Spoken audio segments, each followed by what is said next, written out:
بسم اللہ الرحمن الرحیم۔ ہم اپنی زندگی میں دیکھیں عزیزان محترم، ہماری روزمرہ کی زندگی میں خوف خدا، ترس خدا ہے یا نہیں ہے؟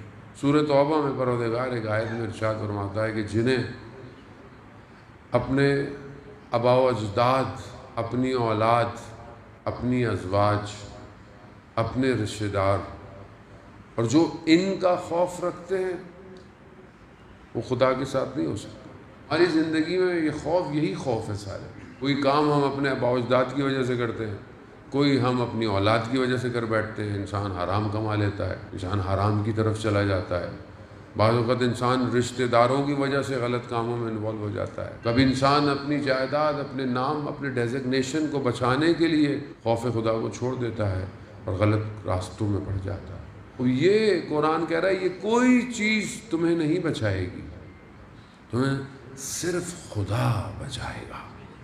ہم اپنی زندگی میں دیکھیں کہ ہم کتنے گرفتار ہیں۔ ظاہری طور پر ہمیں لگتا ہی نہیں ہے، ہم بعض اوقات خدا کی بارگاہ میں گڑ گڑاتے ہیں، پروردگار یہ مشکل، یہ مسئلہ، یہ سوال کر۔ شخص بیان کرتا ہے کہ میں نے ایک عالم دین خدمت میں، میری ایک مشکل تھی، میرا کام بالکل ختم ہو گیا تھا اور کوئی بھی جو ہے وہ راستہ مجھے نظر نہیں آتا تھا میرے کام کا۔ میں نے ایک عالم دین کی خدمت میں، انہوں نے مجھے وظیفہ دیا، میں نے عمل کیا لیکن کچھ نہیں ہوا۔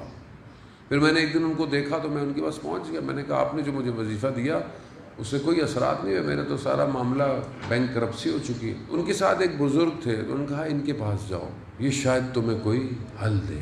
وہ رجب علی خیاط تھے جو ٹیلر تھے، جو ایک ہی لمحے میں خدا نے جنہیں غیب کا علم دے دیا تھا۔